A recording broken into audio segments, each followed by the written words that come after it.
హేతుబద్ధత ఉండాలా? ఏది పడితే అది మాట్లాడితే మూర్ఖుడు అంటాడరా, పనికిరానుడు అంటాడరా, చెత్త వెదవ అంటారా అని చెప్పని మనలందరినీ ఏదో ఒక కోణంలో, ఇంత బలంగా కాకపోయినా ఏదో ఒక పద్ధతిలో మనందరికీ కూడా పెద్దలు చెప్పుంటారు. మరి రేవంత్ రెడ్డి పెద్దలు బహుశా చెప్పలేదేమో. బహుశా రేవంత్ రెడ్డికి విచక్షణ అనే పదానికి అర్థం తెలియదు, సమయము సందర్భం అనేటువంటి ఒక పదాలకు అర్థం తెలియదు. ఎప్పుడు చూసినా ఒకటే తెలుసు, బూతు పంచాంగం తెలుసు, తిట్ల పంచాంగం, తొక్కుడు రాజకీయం, ఈ ముచ్చట్లు తప్ప రేవంత్ రెడ్డి గారికి ఇంకొక విషయం తెలిసినట్టుగా లేదు. విచక్షణ లేని మూర్ఖుడి మాట సమాజాన్ని పాడు చేస్తుంది. విచక్షణ లేనటువంటి ఒక మూర్ఖుడి మాట సమాజాన్ని విధ్వంసం చేస్తుంది. సమయం తెలియని మాట, సందర్భం లేని పాట ఎంత గొప్పదైనా వ్యర్థమే. మరి ఎందుకో ముఖ్యమంత్రి కుర్చీలో కూర్చున్న తర్వాత అయినా కుక్కతోకకు గుండ్రాయి గడితే చక్కగా కాదన్నట్టుగా రేవంత్ రెడ్డి తన వైఖరిని మార్చుకోకుండా తనని తాను పల్చగా చేసుకుంటూ, తెలంగాణ రాష్ట్ర ముఖ్యమంత్రి పదవిని పల్చగా చేస్తూ, కాంగ్రెస్ పార్టీని అయితే సర్వనాశనం చేస్తూ, కేసీఆర్ను తిడుతూ, కేటీఆర్ను తిడుతూ ఒక పైశాచికమైనటువంటి ఒక ఆనందాన్ని పొందుతున్నటువంటి ఒక రేవంత్ రెడ్డిని చూసి నవ్వాలనా, ఏడవాలనా, జాలి చూపెట్టాలన్నా కూడా నాకు అర్థం కావట్లే. నాకైతే జాలి అనిపిస్తుంది, ఎందుకంటే కోపం పోయిందిగా.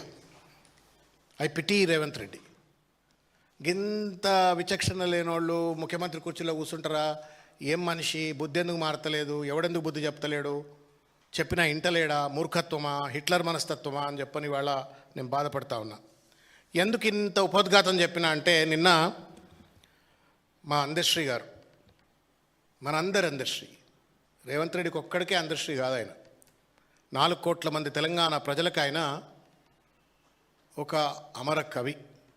తెలంగాణ ఆత్మగౌరవాన్ని తట్టిలేపినటువంటి ఒక మహోజ్వలమైనటువంటి ఒక పాటలు రాసినటువంటి ఒక మహోన్నతమైనటువంటి ఒక కవి.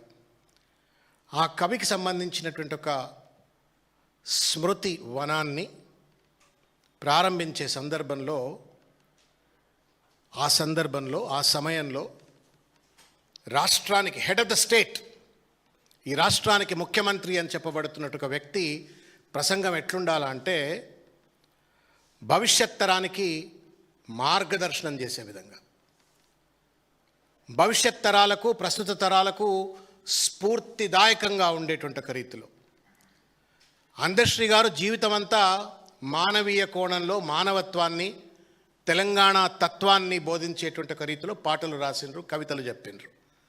తెలంగాణ గడ్డను ఎట్లా కాపాడుకోవాలా, ఈ గడ్డను కాపాడుకోవటంలో మన బాధ్యత ఎట్లుండాలా అని చెప్పని, అందశ్రీని అమరశ్రీగా ఎట్లా చేసుకోవాలా అని చెప్పని ఒక ఔన్నత్యంతో కూడుకున్నటువంటి ఒక దార్శనికతతో కూడుకున్నటువంటి ఒక ప్రసంగాన్ని ఆ వేదిక ద్వారా ఎక్స్పెక్ట్ చేస్తారు. And that is what is expected basically. ఒక ముఖ్యమంత్రి నోటి నుండి మరీ ఇంకెక్కువ, నాలాంటోడు ముఖ్యమంత్రి కాలే కాబట్టి ఏది మాట్లాడినా చలామణి అవుతుంది, కానీ ఆయన ముఖ్యమంత్రి కుర్చీలో కూర్చున్నాడు కాబట్టి ఇంకా ఎక్కువ ఎక్స్పెక్టేషన్, ఇంకా ఎక్కువ బాధ్యత. ఒళ్ళు దగ్గర పెట్టుకొని ముఖ్యమంత్రి హోదాలో కూర్చున్న వ్యక్తి అటువంటి ఒక మీటింగ్లో మాట్లాడాల. కానీ పెళ్ళికొచ్చి సావుడప్పు కొట్టినట్టుగా రేవంత్ రెడ్డి ఒక మూర్ఖత్వంతో, దురహంకారంతో, శాడిజం మనస్తత్వంతో ఆ వేదికను కూడా కేసీఆర్ గారిని, బీఆర్ఎస్ పార్టీని దూషణకు గురి చేసేందుకోసమే వాడుకోవటం నాకు చాలా బాధ అయింది. నాకు తెలిసి విఘ్నుడైనటువంటి ఒక అందశ్రీ ఆత్మకు, గద్దరన్న ఆత్మకు కూడా బహుశా బాధ కలిగించుంటుంది. అమరత్వం పొందినట్టు ఒక ఆత్మ న్యూట్రల్గా ఉంటుంది, దానికి ఏం ఉండవు, రాగద్వేషాలు, భేషజాలు ఏమి ఉండవు.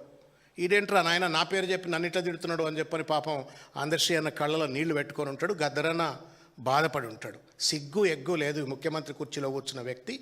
ఏది పడితే అది మాట్లాడటమే కాకుండా, పచ్చి బూతులు మాట్లాడమే కాకుండా, పచ్చి అబద్ధాలాడి వాళ్ళ పేర్లతో అబద్ధాలు ఆడుతున్నాడు. పచ్చి అబద్ధాలు ఆడుతూ వాళ్ళ పేర్లతో ఇవాళ ఆయన ఏదో గొప్పతనం చేస్తున్నట్టుగా ఆయన మాట్లాడుతున్నాడు. దుర్మార్గము, దీన్ని మేము తీవ్రంగా ఖండిస్తూ ఉన్నాము. కవుల భుజాలపై తుపాకులు పెట్టి కాల్చటం రేవంత్ రెడ్డి నీ బలహీనతకు నిదర్శనం, నీ చేతగాని తనానికి నిదర్శనం, నీ మూర్ఖత్వానికి నిదర్శనం.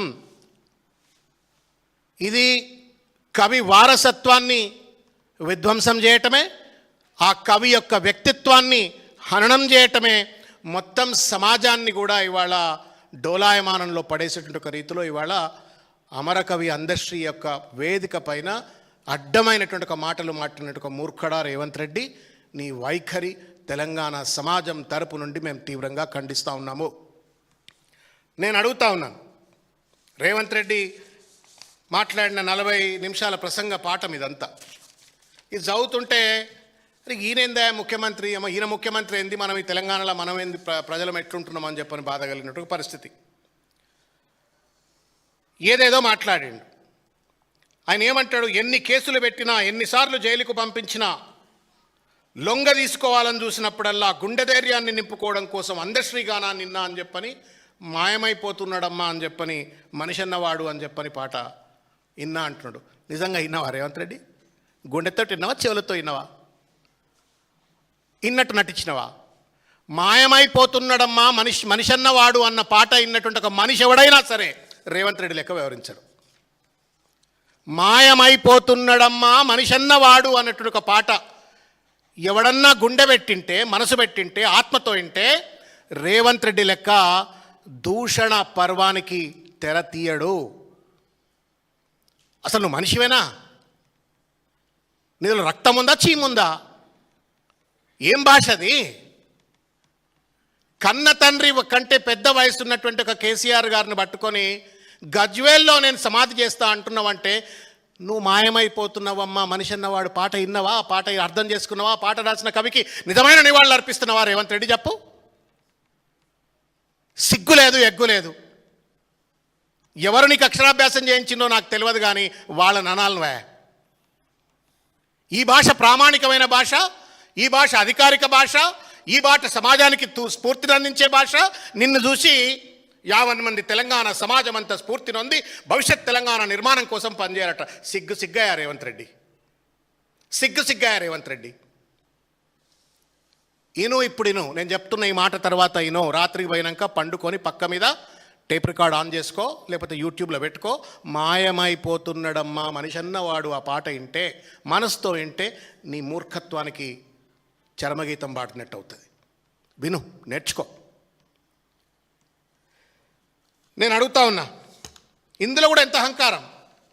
అందశ్రీని ఆయన ఎక్కడికో ఉన్న దగ్గర పిలిపించుకున్నా అని చెప్తున్నా. ఆయన ఇంటికి పోవడానికి మానవత్వం రాలే. అహంకారం, ఫ్యూడలిజం. పెద్దోడు కదా, పెద్ద పటేల్ కదా. నేను పోయిన అందశ్రీ ఇంటికి, లాలాగూడలో చిన్న ఇల్లు బిడ్డడిది. మేము పోయినాం, కూర్చున్నాం, అనేకసార్లు ఆయనతో భోంచేసినాం, ఆయనతో తిరిగినాం, ఆయనతో ముచ్చట పెట్టినాం. నువ్వేం చేసినావు? అందశ్రీ పేరు అడ్డం పట్టుకొని అడ్డమైన రాజకీయం అప్పుడు చేసినావు, మళ్ళీ ఇప్పుడు కూడా చేస్తూ ఉన్నావు. జయ జయ హే తెలంగాణ జననీ జయ కేతనం, ముకోటి గొంతుకలు ఒక్కటైన చేతనం. ఇది పాట. ఏం చేసినవా నువ్వు? వాడు ఎవరే మా బాహుబలి డైరెక్టర్, పెద్ద మనిషి పేరు ఆయన ఎవరు? పెద్ద ఆయన కీరవాణి గారు, పద్మశ్రీ అవార్డు, పద్మవిభూషణ్ వచ్చింది ఆయనకు. ఆ పెద్ద ఆయనతోటి నువ్వు ఏం చేసినావు? దాన్ని నీ సొల్లు మనస్తత్వంతో అంత అద్భుతమైన పాట అది. ఇప్పటికీ పాడుకుంటాం ఆ పాట, చైతన్యం కోసం పాడుకుంటాం. తెలంగాణ అస్తిత్వాన్ని, ఆత్మగౌరవాన్ని, ఉద్యమాన్ని గుర్తు చేసుకోవడం కోసం ఇప్పుడు పాడుకుంటాం ఆ పాట. ఆ పాట స్వరూపాన్ని మార్చేసినావు, స్వరాన్ని మార్చేసినావు, రాగాన్ని మార్చేసినావు, మ్యూజిక్ని మార్చేసి నీ సొల్లు సినిమా తత్వాన్ని అందులో పెట్టి నేను అమరకవి అందశ్రీని గౌరవించిన అని చెప్పని అంటున్నావు. కేసీఆర్ గారు గౌరవించలేదు అంటున్నావు కదా, నువ్వు రాయించినావు ఆ పాట మొదట్లో.